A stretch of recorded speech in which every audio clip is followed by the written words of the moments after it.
Hey everybody, how's it going? Here we are again. It's our second edition of Fridays at the Fifth. We're so happy that everybody's here joining us. It looks like people are logging on as we speak. Looks like we're almost at 100 people again. Faith, that's awesome, isn't it? I realized I was muted for my my party. I have a It's non-muted okay. party. Yes, I like yes, that you yes. were I like that you were having a party. We're going to be able to get started here in a second, introduce our panelists, introduce our special guest, but I wanted to just make sure everybody's in the right place. This is Fridays at the Fifth, long distance, here, well, not from the Fifth Avenue Theater, but from our various homes and bunkers during this very interesting period in our history.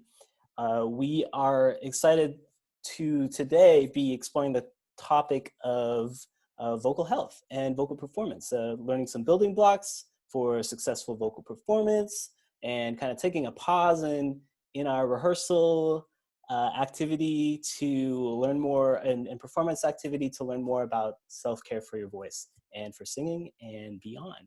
So it would be great if we could kick things off. I do want to just go ahead and acknowledge that we are broadcasting from the ancestral lands of the Duwamish people. And we are so thankful to be on this land and have want to honor their existence and their history and just express gratitude. So I like to think of this also, thinking about the resilience of their people and how that can be a model for our own resilience as we get through these trying times. I want to go ahead and kick it off to our panelists, our student panelists from the Seattle area, to introduce themselves. Tell us who you are, where you come from, what are your pronouns? Why don't we start with Megan? Hi everyone, my name is Megan Cooper. I use she, her pronouns, and I'm a senior at Ballard High School.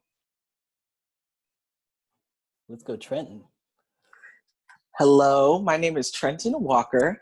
I use he, him pronouns, and I attend Decatur High School in Federal Way. Hi everybody, my name is Brandon Wakeland and I work at the Fifth Avenue Theater in the Education Department. Hello everyone, I'm Sarah Rose and I work at the Fifth Avenue. You've probably seen me in some shows there or maybe at Village Theater. And I use pronouns she, her. Faith, I also work in the education office as the education and engagement assistant, and I was here last week, but I'm so excited for our second week. Here we go. Welcome to everyone again. And my pronouns are she, her. Faith is going to be our stage manager as we undertake this adventure again today. Yep, keep us on time, Faith. Once again, my name is Orlando Morales. I am the Director of Education and Engagement at the Fifth Avenue Theater. I use he, him pronouns, and I'm so excited to be here today. I'm gonna just do a little introduction for our panelists today. I know Sarah did introduce herself a little bit, but I want to say a little bit more about who we have joining us today, if that is okay. So we even have a few visuals to go along with that. So Sarah Davis was born and raised in the Seattle area and has a BFA in musical theater from Boston Conservatory. You may have seen her in over 25 productions at the Fifth Avenue Theater and several at the Village Theater, including her star turn as Fanny Bryce in Funny Girl. Some of her favorite roles at the Fifth were Maggie in the chorus line, Rosemary in How to Succeed, oop, there's Rosemary, and Linda Mason in Holiday Inn, and Waitress Number 1 from Rock of the Ages, I don't have a picture for that, and Gladys in Pajama Game, and countless other incredibly fun ensemble features. You may have also heard Sarah sing at a number of professional sports events, including the Mariners and the Seahawks. I saw that Seahawks performance, it was fire. Sarah loves her Seattle theater community every day, but especially now during these incredibly trying times. Everybody please help me welcome Sarah to our Fridays at the Fifth. Yes. Hi. So. Oh, it's my turn to talk, I don't know. Oh no, I was just gonna say welcome. Yeah, we're so go. excited you can be here. Yay, me too. Thanks for having me.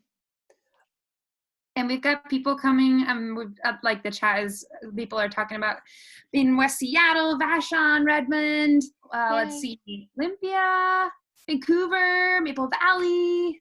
Oh, amazing. Molly from Sumner, Kent, welcome. That's amazing. Do we have England again this year? Not yet, but maybe. Or this week. Why did I say this year? This past week has been a year. Yes, basically. It's felt like it. All right, so we have now started this tradition. We're only in our second week, but of sharing things that have brought joy to us over the past week. We're starting to call these our high notes. So I'm going to turn it over to our panelists to talk a little bit about what have been their high notes from this past week, just to share with everybody. And these could be musical theater or otherwise. So I think Faith has a musical theater one to kick us off. Faith, why don't you tell us about your high note from this past week? Yeah, it's a Fred and Ginger dance routine from a movie that's been projected on the side of a wall. I think it's in Italy, which is very beautiful, and all the neighbors are sort of watching it.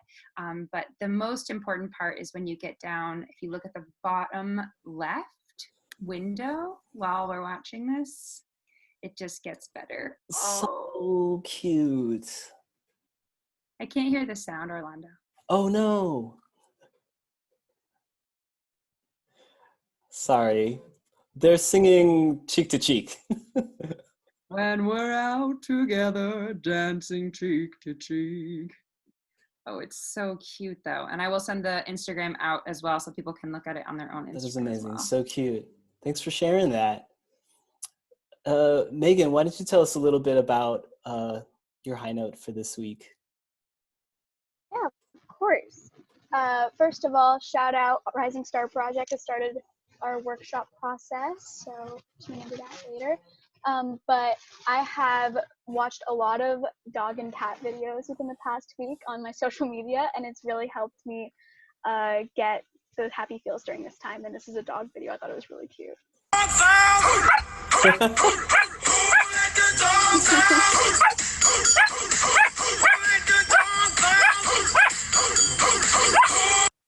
That's amazing. And I have another one, since I'm a dog person, but I know not everyone's a dog person. So I also have a cat video for anyone who is more of a cat person. Oh, I've totally seen this. Okay.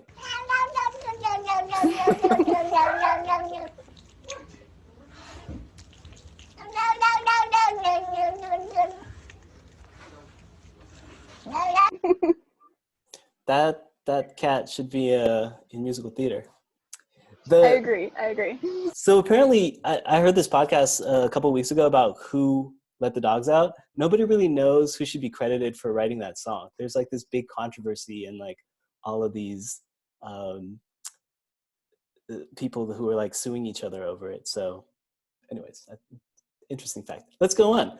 Trenton, why don't you tell us about a high note for you for this past week? So I recently got into Jacob Collier because he is just super musical. And I just saw his Tiny Desk concert. And yeah.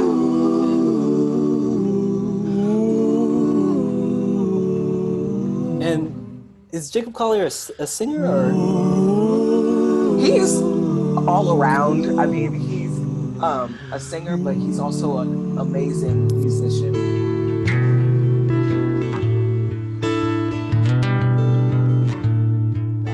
So I just use this to calm me down and when I just want to feel the presence of music. In every sea, there's a mouth of a river. He's got a great voice. Where waterfall riches flow down. Ooh, all right, you better play that guitar. Right? Why do they cry? Oh my gosh, I could watch that all day. And I wish we could. But if y'all don't know, these Tiny Desk concerts, I'm glad you brought it up because my high note, Trenton, is also from a Tiny Desk concert that came out, I think, just a week ago, but it was blowing up on all my feeds this week.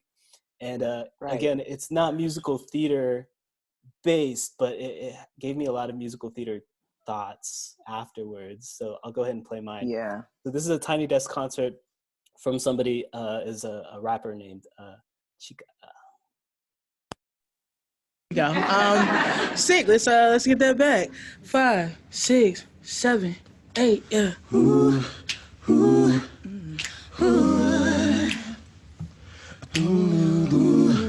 ooh,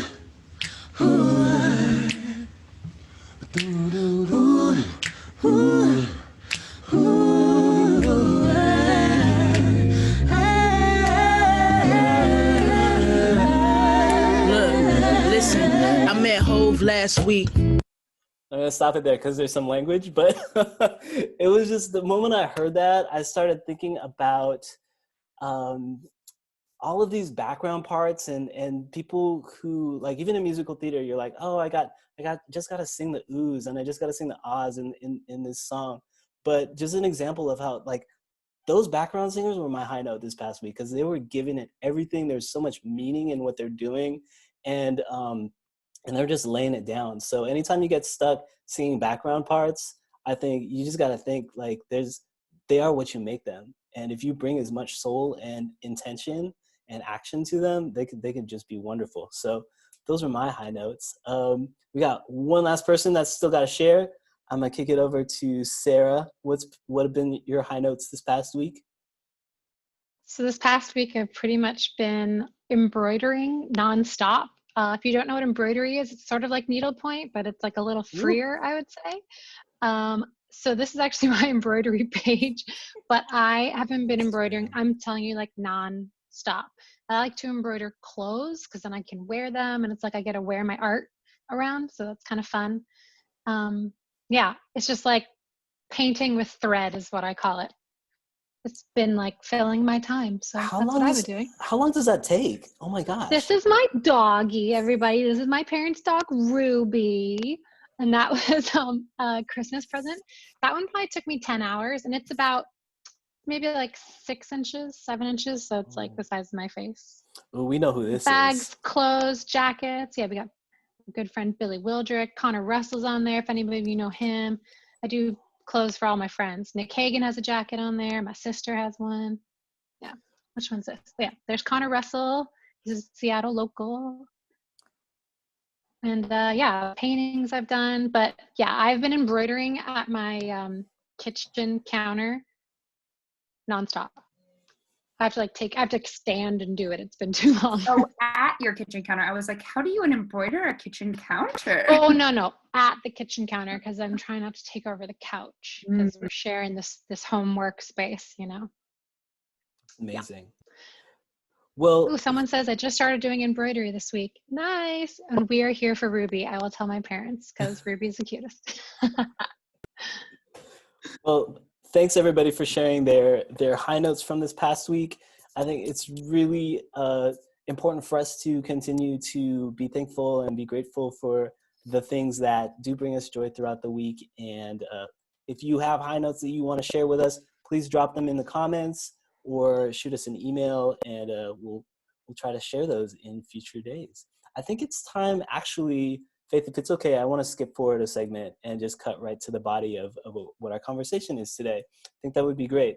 So we have Sarah Rose Davis with us today, ready to talk about her experiences as a performer and actually some trials and tribulations that she went through as well. I would love to think that today is a little bit about self-care. You know, I was looking at all of the things that we were going to talk about, and I've been thinking about, how are we taking care of ourselves in terms of our mental health and in terms of our healthiness, like very literally, like our health. But now here we are, artists, having to pause a little bit, not being able to be in performance, not being able to be in rehearsals.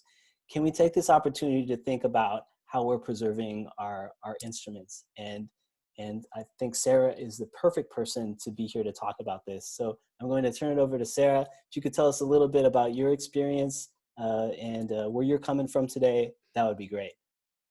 Hi, everyone. So some of you may have seen me perform at the Fifth or Village, or you've taken a class from me in the past. So some of you might have heard this story, but I'm going to share it today because I don't think it's what people hear. People don't hear this very often about performing and this side of being an artist, the side of getting injured or having to deal with vocal trauma. You know, if we always say at the Fifth Avenue, we want to give high school musical theater the recognition that high school sports regularly get. So I often make the comparison that getting injured in theater or singing or dancing is exactly the same as getting injured in sports. If you sprain, thank you, we got snaps from Trenton. If you sprain your ankle in a football game, nobody's going to be like, oh man, you don't know how to play football, you sprained your ankle. But for some reason, if you get a vocal injury, people are very quick to assume that you don't sing properly or you're abusing your voice. And I just want to sort of rid the world a little bit of that stigma and just share my personal story with it. So I unfortunately had to have vocal cord surgery twice in my life. I had it my first time when I was 17, so maybe a lot of you around that same age. I was a freshman in college. I was a little young for college, but freshman in college.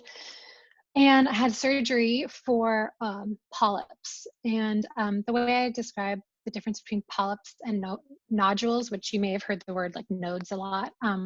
Polyps are more like a blister, and nodes are more like a callus. So one being a little softer, one being a little harder with like more frequent contact. Like, you get a callus if you've been doing the same thing over and over again, like your heel of your foot or something, right? We all got like hard skin there. So that's the difference. So my first surgery was to remove a polyp on my vocal cord. And, we're all like really in tune with our voices and our bodies. And I could just sort of tell something was not right. I could still sing. I didn't lose my voice. It was nothing like that. I didn't even have a scratchy voice. It just felt different. Like navigating through what we call our mix was very difficult. So I found out I needed to have surgery, got surgery. Went smoothly, probably because it was an easy surgery. I was young. I did all my recovery, all that. Fast forward 12 years, and I have been taking care of my voice. I've been performing regularly, professionally, and I was just doing a show at the Fifth called Holiday Inn. This was 2 years ago, and I felt great. I was at the top of my game. My voice was perfect. It was immaculate. I didn't feel anything. Everyone in our cast was getting really sick, and I was holding out. I made it through to the end, and then I got the sickness, and I got bronchitis. And I coughed, and I coughed, and I coughed, and it was so much focal trauma to my vocal cords that I actually hemorrhaged my vocal cords, causing, it's not fun. I didn't like feel anything, right? It wasn't like all of a sudden I felt something. It was just I could tell it was wrong. Just like having a bad cough just doesn't feel right, doesn't feel good. And I had this like 3 weeks. I ended up hemorrhaging my vocal cords. The results were I had a lot of scar tissue in them, and the only choice was to have surgery again for a totally different reason. It wasn't polyps, wasn't nodes, it wasn't anything like that, but it had just left. Oh, somebody saw Holiday Inn, good. It left so much scar tissue that they had to do surgery again. So this was 2 years ago now. I'm actually just now at my 2-year mark as of last Friday. It was exactly 2 years since surgery. And it was very shocking because I prided myself on being really good with my voice. I had been, like I said, performing professionally for 12 years. I really tried to take care of my voice, and it still happened to me. Just was the luck of the draw. I wasn't thrashing my voice every night. I mean, I was taking care of it. I was steaming. I was doing all the things, right? I was living my life too. I wasn't a total monk. I can't just sit at home like forever. I have to socialize and talk, and that's just part of our daily lives. We're social people. Hello, like we're all like dying that we're all staying at home right now. But so the sad thing was I had to drop out of Hairspray at the time. I was supposed to do Hairspray at Village Theater, which was an awesome production. But so I had to do surgery again, and surgery went well. I had to do vocal therapy again, which I had already done once. So I thought, oh, this is going to be not easy, but I was like, I know what to expect. Well, it was a little bit more invasive this time, this last surgery. I like to describe my first surgery as, so here are your vocal cords, right? There should be 2 lines, and when they vibrate, they pass back and forth like this, and they should touch.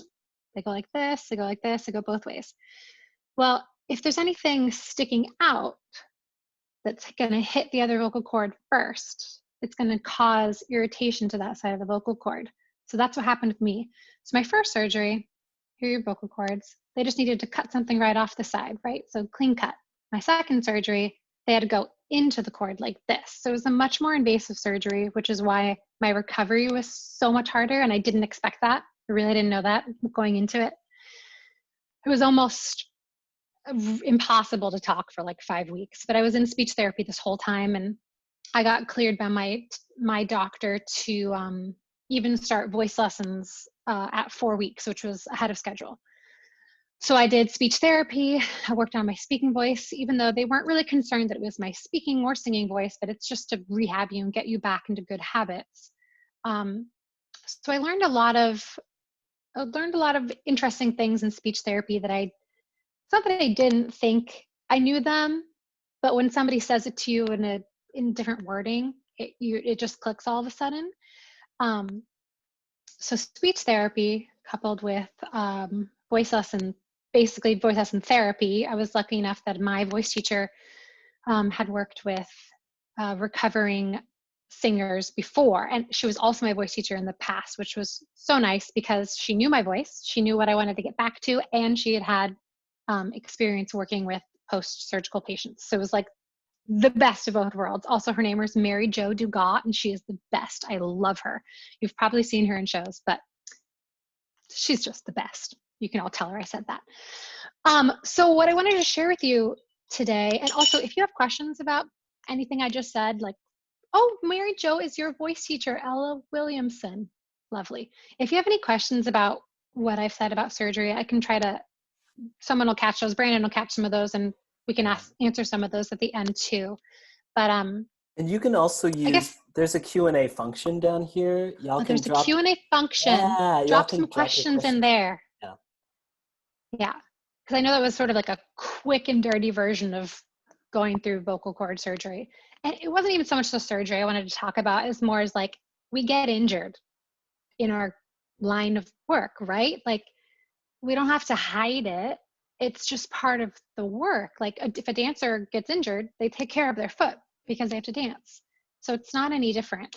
And that's what I'm trying to just shed light on. Like, how do you take care of your voice? We're going to cover that. So I know my student panelists here with me today, Megan and Brandon and Trenton, you all have all been prepped, but if anybody at home would like to grab yourself a cup with like just about a couple inches of water and a straw, if you have a straw. If you don't have a straw, don't worry about it. Oh, that's right, Faith has one too. Orlando, do you have one? Orlando's getting one, he's not sure. So one of the things I learned in speech therapy, and I think a lot of people actually know about this bubble cup blowing thing, but I didn't know about this when I was going into speech therapy. Maybe it's because I'm a little older than some of you. But so my teacher taught me bubble cup flow phonation, try saying that fast, which helps, it's sort of like lip trills, but it's a nice visual to see where your breath is going because you can see the bubbles. You can see whether or not you're using an even stream of air. You can sing into the straw to see what your voice does when you sing higher notes or lower notes. So just to start, we're just going to blow some bubbles into our cup. Experiment with how deep you want your straw in, because if it's at the bottom, that pressure of the water is going to be greater. So the higher you are up in your cup, the less pressure. So we're all on mute except for me. So you'll just hear me for now, but I might have Megan and Trenton and Brandon join in so you can hear our cacophony. So just blow into your cup 30 seconds, see how long. Don't push, take a breath when you need one, just blow out your full breath.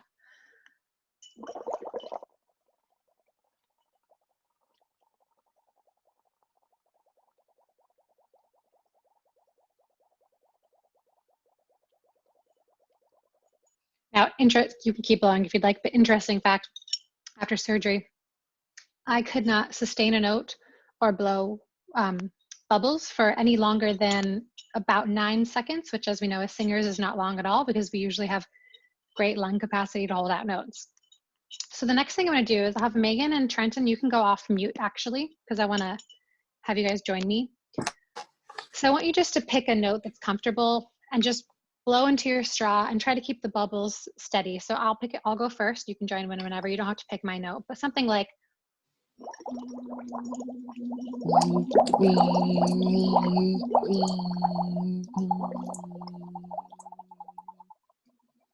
now, do you feel like it's kind of hard to keep the bubbles going? Yes. You Yes. just gotta you gotta not push, and you gotta just sort of like think about an even, steady stream of breath. It's nice to have a visual to see what your breath is doing. Otherwise, it's sort of like, I think I'm using my breath, but you might not really be. So now just try doing like glides with me, like up and down. And if anybody's doing this at home, like join. It's super fun and weird. So I'm just gonna glide up and down, try to keep the bubbles the same. So when you get to the high note, it doesn't sputter out and there's no air, you know?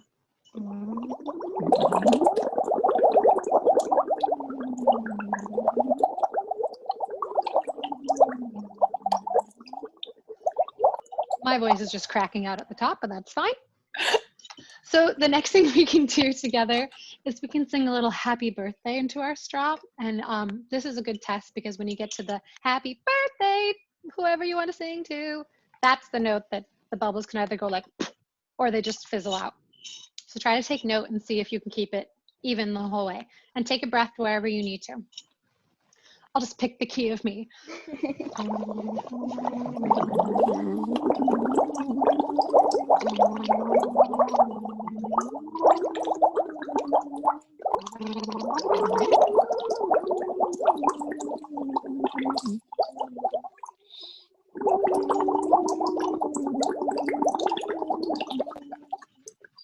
So Trenton, did you feel anything different when you went up to the high notes? Yes. When I tell you they almost fell out onto my hand. Yep. I got water on my face. Megan, did you notice anything? Faith is wiping her face. And Yeah, it's push more. Right? It's interesting to see the difference. Now, the next thing I want to try is we'll do a little happy birthday. We'll start with our straw in the water, but I want you to, whenever you feel like it, take the straw out, but keep singing through it. And notice what you feel. If you feel the tendency to hold your breath or push, or just nothing's good or bad, just observations. Let's try it again. In the key of me, 1, 2, 3.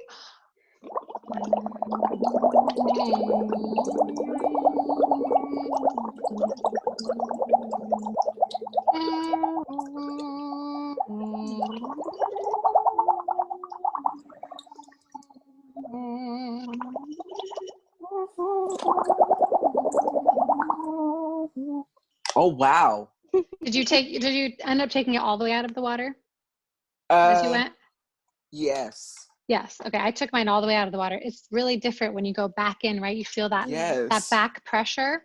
So it's sort of like a nice way to feel your breath, but it's actually a nice it takes the pressure off your cords. It's a nice relaxing way to get on your breath, feel warmed up without really doing anything that wild. But do you feel how much air you have to use in your lungs in order to keep that going? Yes. So, and you have to use the air, as opposed to there's this magical thing we do when we sing where we take a breath and we're able to sing and we're not actually using our air. It's this weird thing that we can do. So this is like a good way to remember to use the breath that you've taken. My voice teacher always says, like, sing on the breath that you've taken. So if you haven't taken a good breath, you can't sing a long phrase. If you've taken a really deep breath, use all of it. Don't hold it back. So that's sort of an interesting way to see your breath. So that was something I learned in speech therapy that I thought was really new and different. Like I said, I think a lot of people actually know this now, which is fantastic. And there's all different kinds of ways to do that. Another one of my, so I'm sharing just like 3 of my favorite warm-ups that I started doing after surgery. This one, my other one is just lip trills, which everybody has done. I'm sure it's like the basis of all warm-ups. It's like we do it when we're nervous and we're not even singing a song. We're just like, so that's my favorite thing to do. Lip trills, again, they take the pressure off your vocal cords. They're a nice, easy warm-up, and also a really good visual of how much breath you need to move your lips. I like warm-ups that are visual exercises as well as physical, because if you don't put a lot of air, they're not going to go anywhere.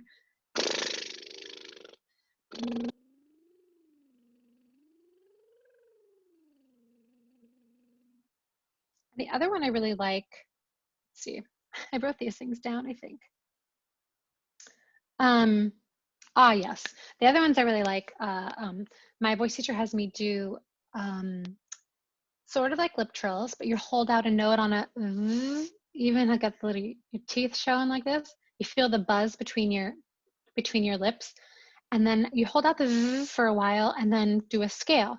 I find this is particularly helpful for me when my voice doesn't seem to want to, my cords don't really want to touch. It feels like fuzzy in there. It's like a good focusing warm up. So Trenton and Megan, if you want to join me, you can unmute if you'd like. You don't have to if you don't want to, but holding out a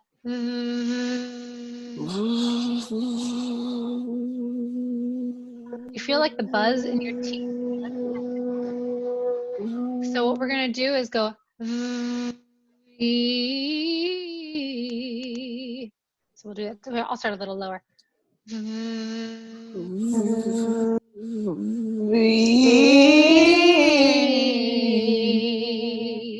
you feel that buzz when you start? Like, it almost like tickles before you even sing. I want it to tickle your lips before you start singing your scale. You can go on mute now. I'll just have me do it, but try this at home.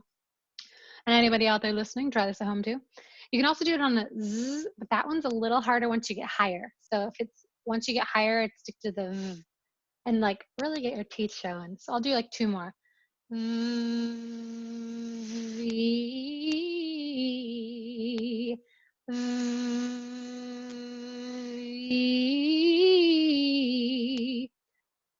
I don't know why this tends to focus my voice so much, but it really does. This is another one that Mary Jo loves to do. So now I want to ask Trenton and Megan, what are one of your favorite warm-ups that you guys like to do? Megan, how about you go first? Okay. Well, Trills is another one of my favorites.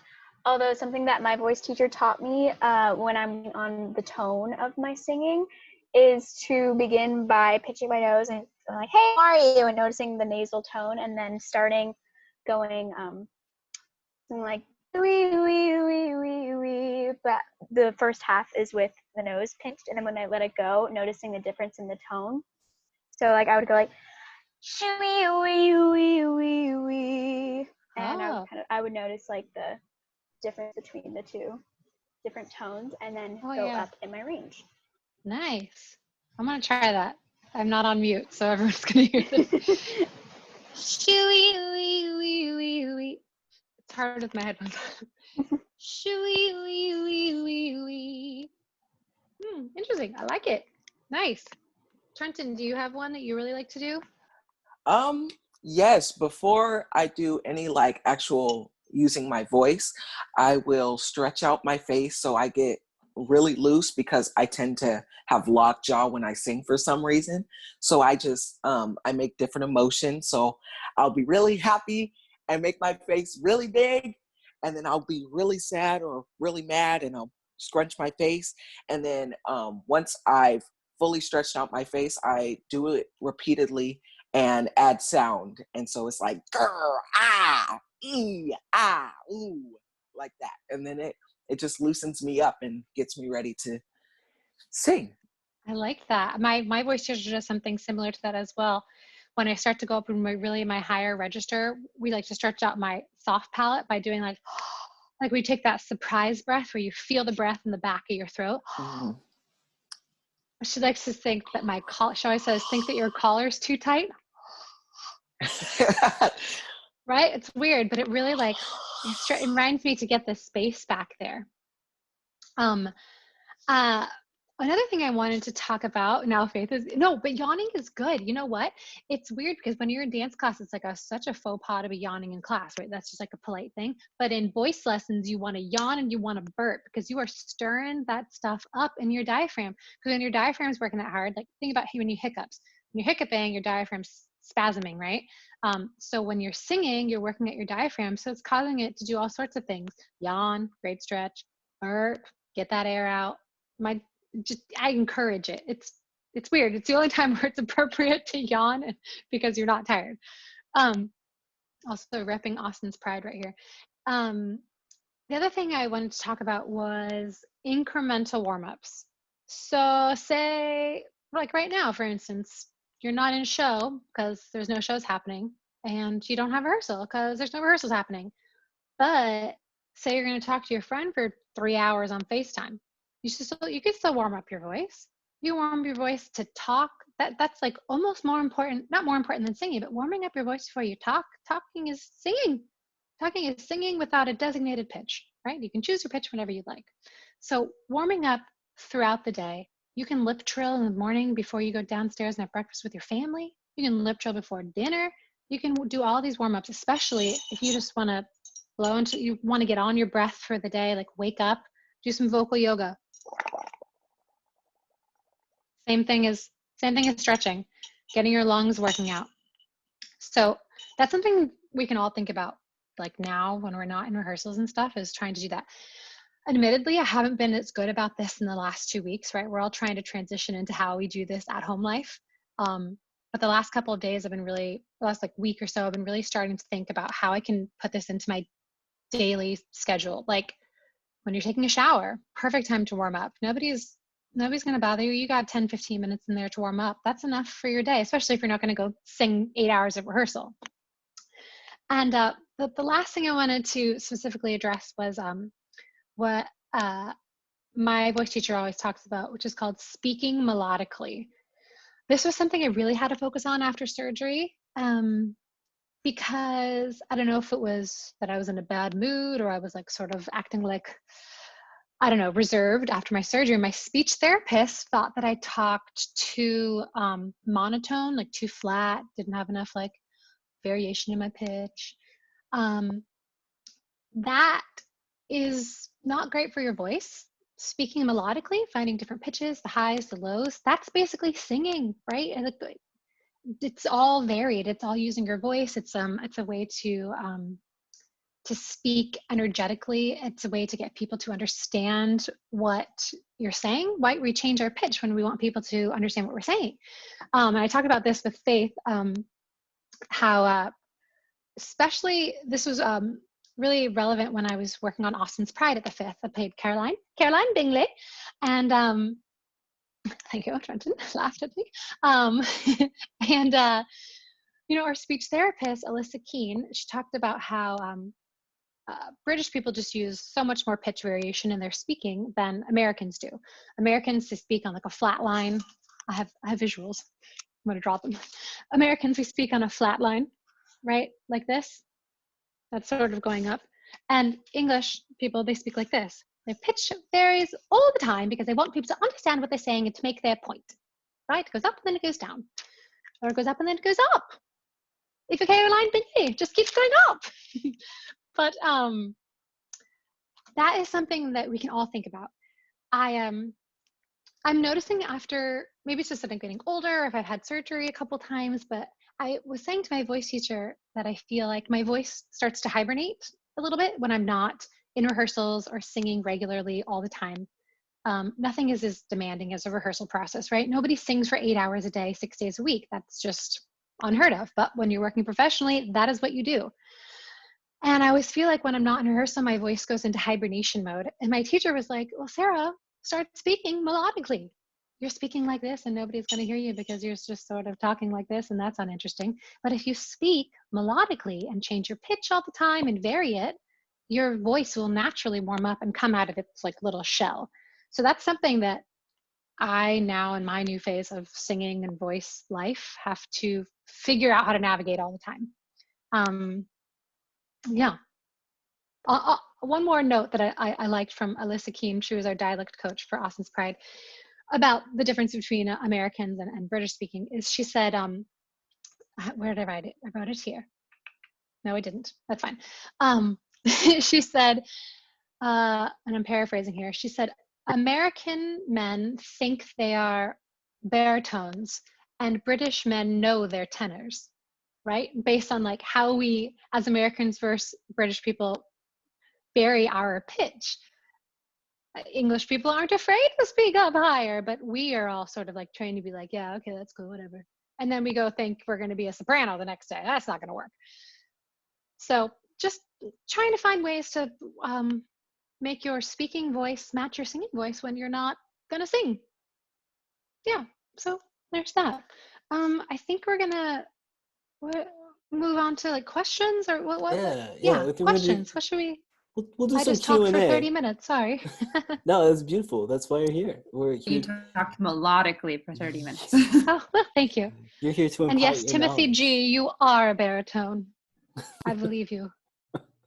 Well, it is interesting thinking about that growing up too. For me, I'm not a singer, I'm a piano player, but just thinking about how like culturally we get pushed into a certain kind of speech pattern. And when we get into that kind of, it's like even ideology, but even that cultural speech pattern will shut us off to thinking about the different possibilities. So I'm glad you brought that up about the baritone and the tenor thing, because I think it does run rampant, especially for male voices too, in American culture. It's like, you always gotta, hey bro, what's up? I'm just in the But even, even I noticed like my nieces, they're not watching this, don't worry. They're 21, and they, I mean, they speak in the lowest voice, which is fine. Maybe that's just where their voice is. But I think part of it's like culturally, we're like, cool, man. Yeah, whatever, cool. And that's just like, I want to be like, yeah, man. Talk up here. I heard too that in the Pacific Northwest and the West Coast, the female voice has that kind of way down at the very end, so much that it has this kind of spread to it, that you hear that kind of raspy quality down at the bottom of your voice. I've heard it referred to as vocal fry, but there are other ways to kind of talk about it too. But that's a characteristic of our speech pattern nowadays. Totally. Yeah. Totally. All right, I see questions down there. Are we gonna? I see questions. All right, let's do some questions. We got questions. Should I just read some of these on the side here and answer? Brandon's, I think one of our stage managers is gonna queue them up for us. But I did want to toss it to Trenton and Megan. Megan, did you have any questions for Sarah before to kick us off? I do not. Thank you very much, Sarah, for everything you've said so far. Oh, thank you. What about Trenton? You got a question for Sarah before to kick things off? No, so far I think she has really helped me.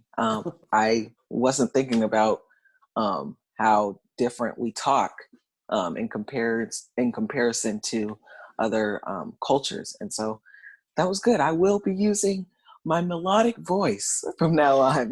Yeah, and you can find the lows and the highs. It's not just about finding like the highest part of your voice, right? It's about finding like all the depth.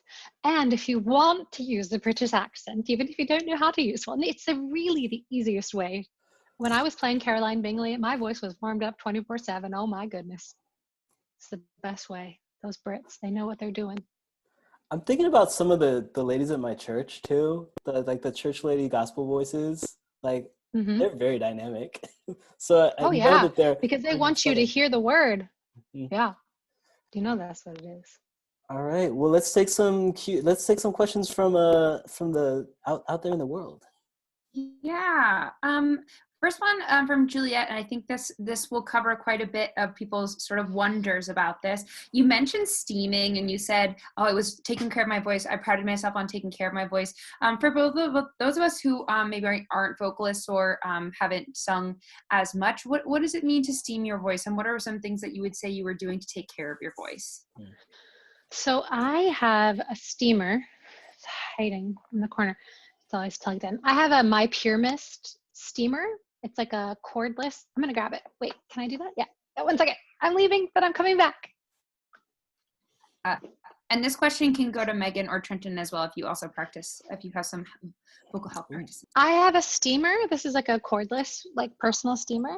This one is the My Pure Mist Free. Don't worry, you don't have to run out and buy this My Pure Mist Free. This is like one of the expensive ones, right? But I steam all the time and I want to not have to steam in one place. So I bought this after years and years and years and years of using the cheaper one that's like $30. So any personal steamer will do, whatever suits your fancy. I sat huddled over a steamer at a countertop for the last 12 years. So I just decided I'd finally get one of these.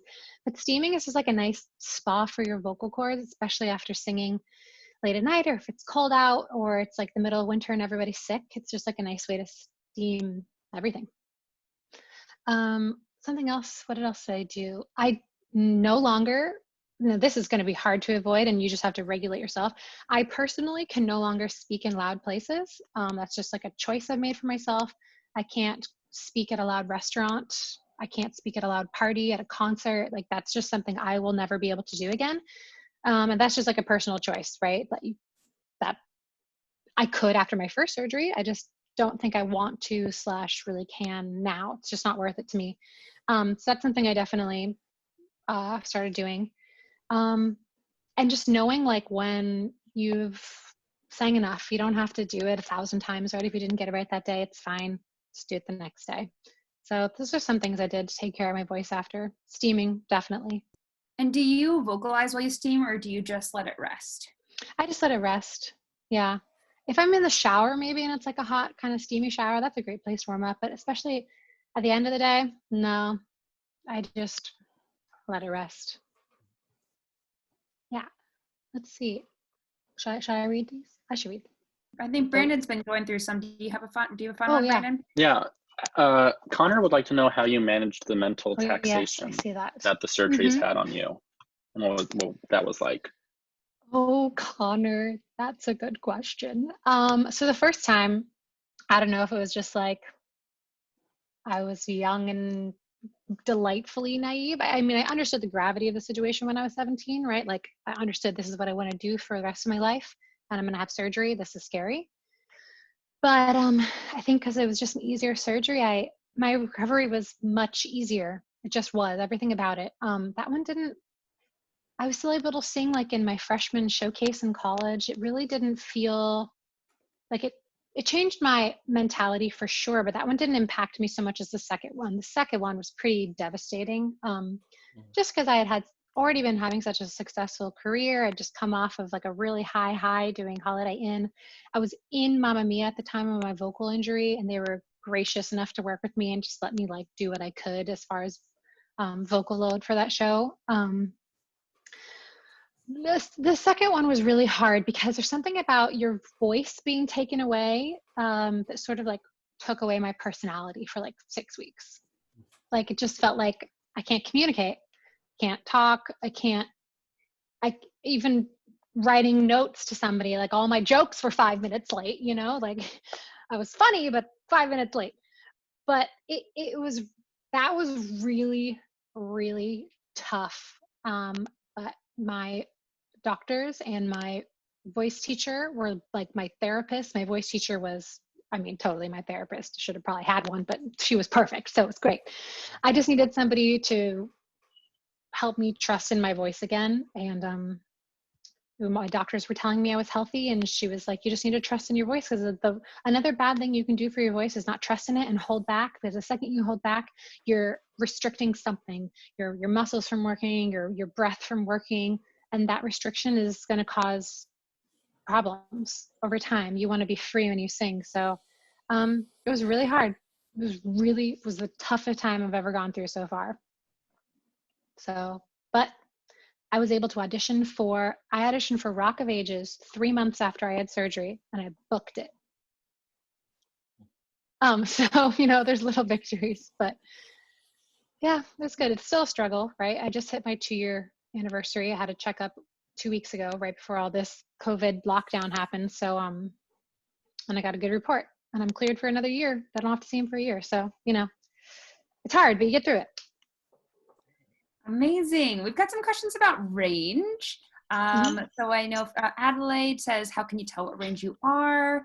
Ella wants to know warm-ups for moving through different parts of the voice, and people are asking how to expand vocal range, that sort of thing. So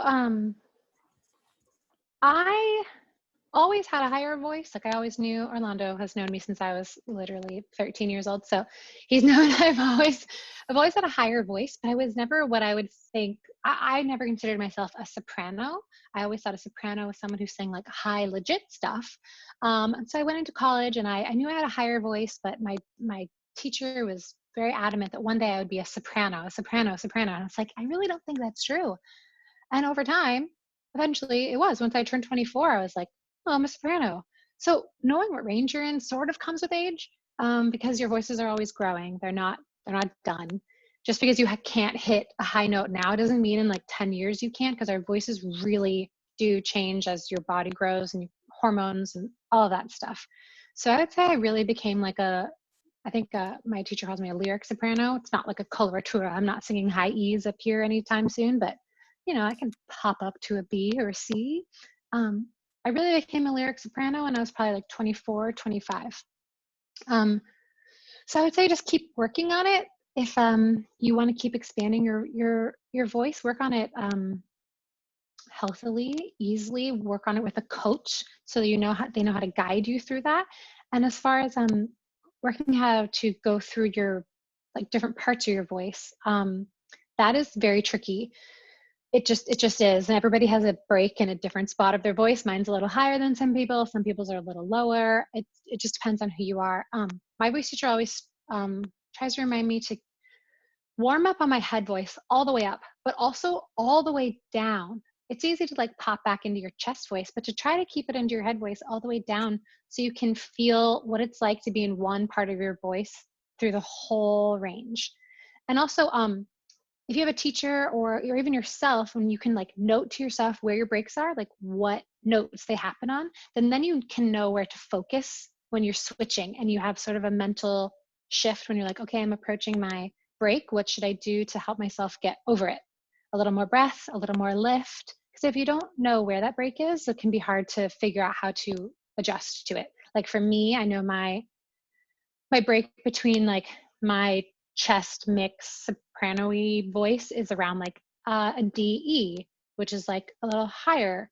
But my chest, like if I want to sing like full chest belt, and I wouldn't consider myself a brassy belter by any means, but if I'm doing a more belty role like Fanny Bryce, my chest break is at like an A.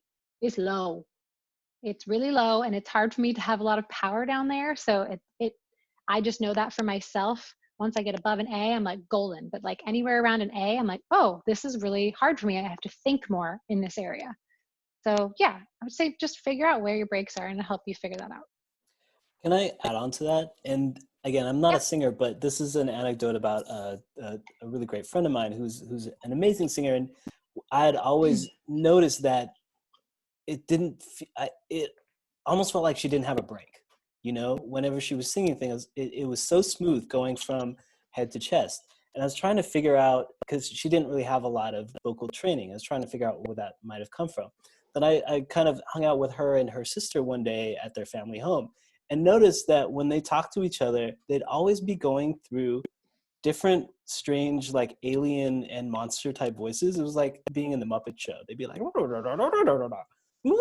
that'd be just really strange, dynamic and really fun to be in there. And what it kind of made me think about is that when we work with young singers, oftentimes they'll kind of get to that break and then be scared of it, right? And not want to touch it and maybe sing around it or not really, kind of play. And I'm not talking about like forcing anything in there, but even just in like a mezzo forte or an easy voice, not wanting to experiment about, okay, so how am I placing this? How am I breathing here? But kind of just backing away from it and not playing in that break area to figure out, what actually can be done.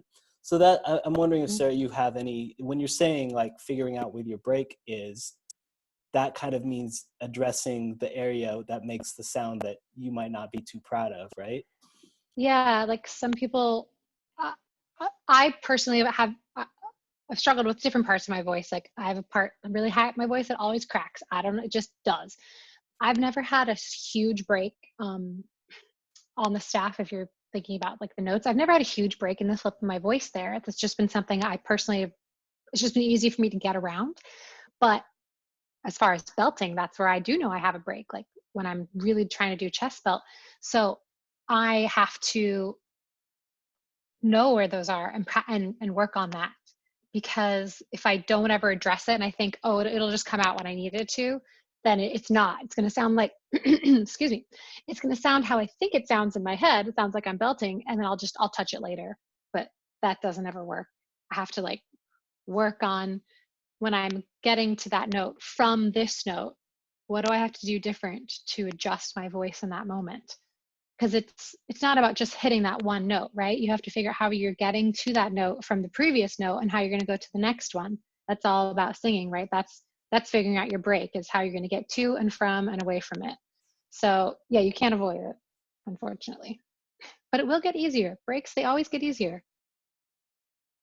I think we got time for one more question.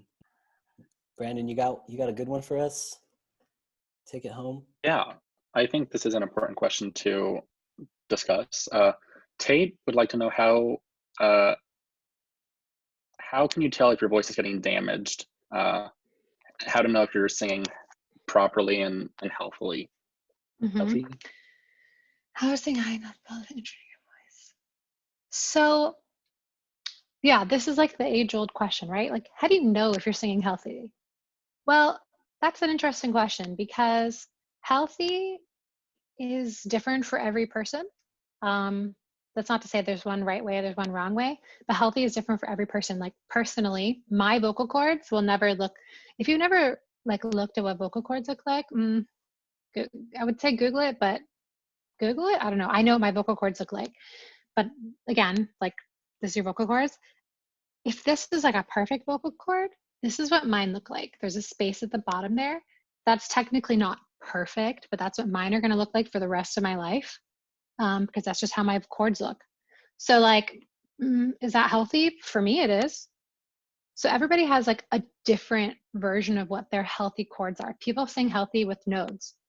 That's just like what some people's voices look like. And it's not a problem for them. It doesn't hinder them. It doesn't get in their way. It's part of their sound, right? But we all strive to have like that clear sound in musical theater. Now that's just going to be different for everybody. So as far as knowing that you're singing healthily, a few things to think about for yourself. It shouldn't hurt. It shouldn't feel like you lose your voice when you're done singing. And it shouldn't feel like it should not feel inconsistent. Let me rephrase. It should feel consistent. So if that's 3 things you can think about for yourself, then that's a good way to gauge whether or not you're singing healthily. Also having a vocal coach there with you, somebody who can hear and listen and watch you and see what you're doing, that they can also help to guide you. So if you've never worked with a voice teacher, maybe find a voice teacher and they can help guide you. But again, I want to stress that singing healthy is different for everybody, which is why it's really hard for people to say like, oh, she's not singing healthy.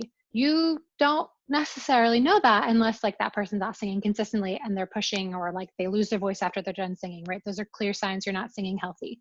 But it is very different for every person and it's very personal. So think about those things for yourself next time you're singing. Like, am I pushing? Does this hurt? Does this feel uncomfortable? Does this feel like something I can do consistently? And depending on those answers, you'll know if you're singing healthily or not. But I also stress like voice teachers can help out a lot. I think, yeah, finding those resources and that help is going to be key. Sarah, thank you so much for leading this discussion and for answering questions. We had so many more questions than we were able to answer. There's so many questions. But that's okay. Yeah, I think there are resources out there, and we'll try to get some up on our Fridays at the Fifth page for you to look up as well. And please reach out to people that like voice teachers and your musical theater, your drama teachers, and your choir teachers to help you find those resources out as well. We have a couple more things to do before we end our session today. So I'm going to hand it over to Faith to talk a little bit about our weekly challenge. Yes. Okay. So last week we put out the In My Own Little Corner challenge, and there was an awesome video that came out of it. Yes. Oh my God. I hope we can hear it.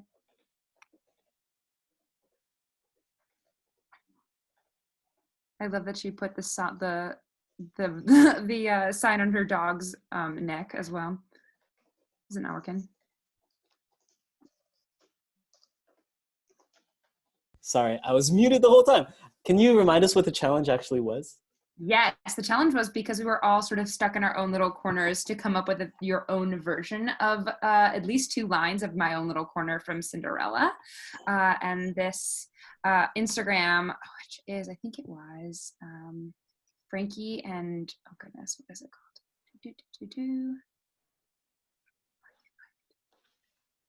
No. I'm gonna play it while you fight. Yeah, Frankie and Rachie. So I imagine that Rachie and Frankie is the dog.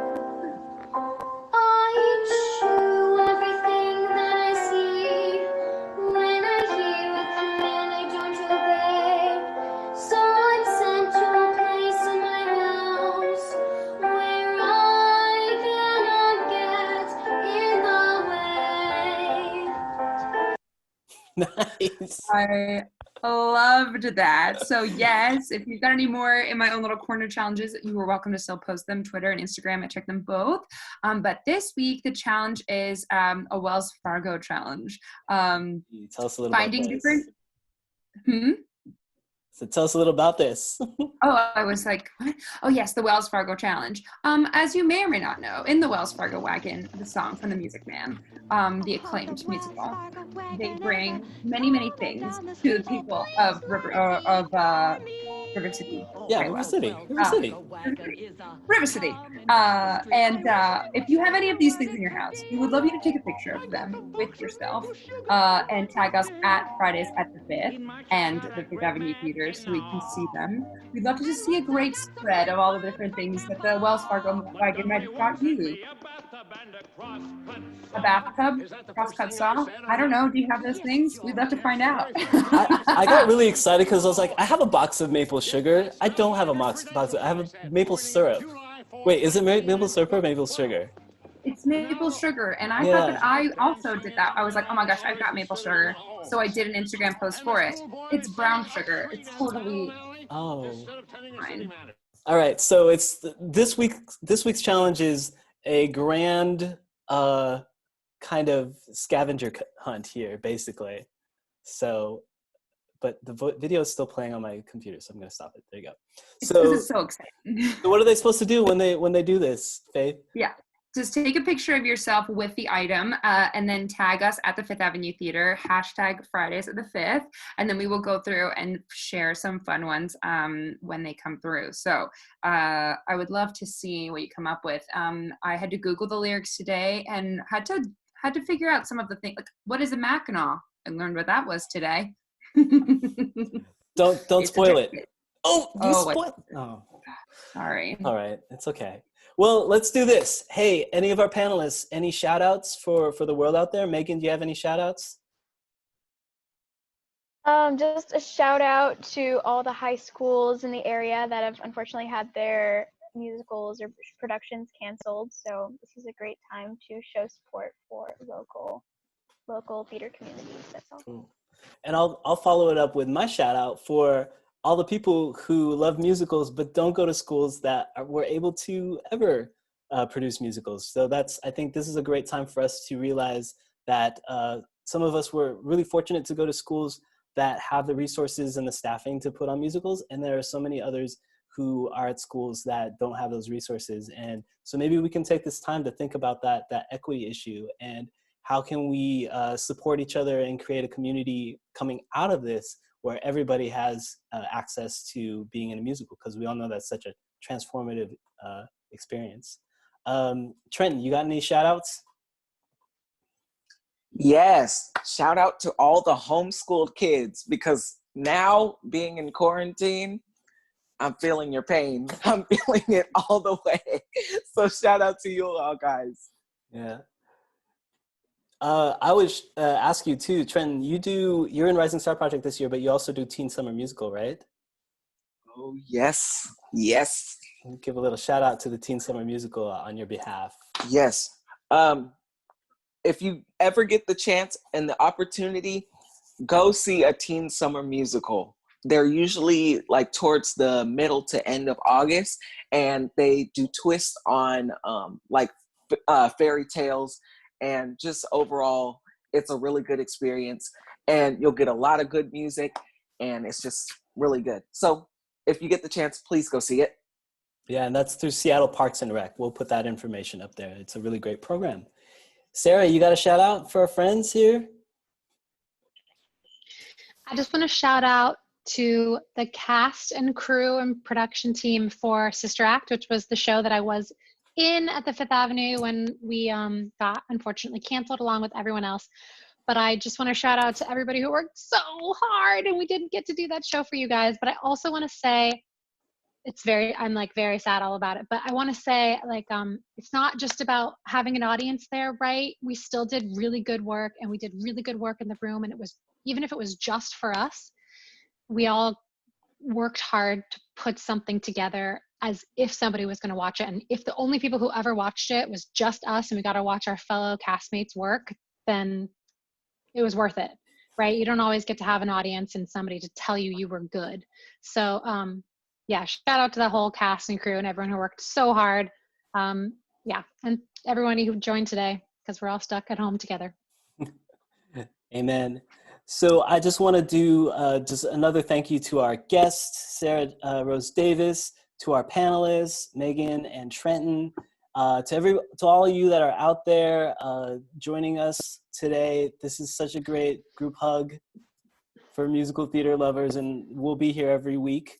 We also want to thank Wells Fargo for their generous support of the Fifth and for the Fifth Avenue Awards as well. It's kind of funny that we're doing the Wells Fargo Challenge coincidentally this week. And I also want to mention that, we are committed to offering Fridays at the Fifth live for free, but there is a cost associated. So if you consider dropping a few dollars to help us continue this, that would be great. It's pretty easy. You can just text 5TH to 56512. So that's text 5TH to 56512, and you'll get a link to donate. So there are other organizations around the city that are in need of support during this time as well, our artists, and we have some resources about that up on our Fridays at the Fifth page if you're interested in supporting the art scene. A lot of our theaters are really trying to figure out how to make it through this time, so please consider that. So support our local theaters, support each other. We're gonna get through this. I did wanna leave us with this one note that a friend sent me the other day. This is somebody who dropped in on our Rising Star Project meeting and is an associate conductor out on Hamilton. And she wrote this to our students, and I wanted to share it. I didn't ask her if I could, so I'm not gonna say what her name is. But to remember that humans are low-key making it up as we go along. And especially when the world blows up like this, the artists are as much a part of creating how civilization looks as politicians and billionaires. So y'all be empowered as much as freaked out by what's going on right now. So let's get through this and make some amazing art in the meantime. All our panelists, you can unmute yourselves because we're about to say goodbye. Thank you so much again to everybody that tuned in. Bye. We'll see you next week. And we'll announce next week with Lisa Estridge. Bye. Next week with Lisa Estridge. Take it easy. Lisa's the best. All right. Take care, everybody. Wash your hands. Please.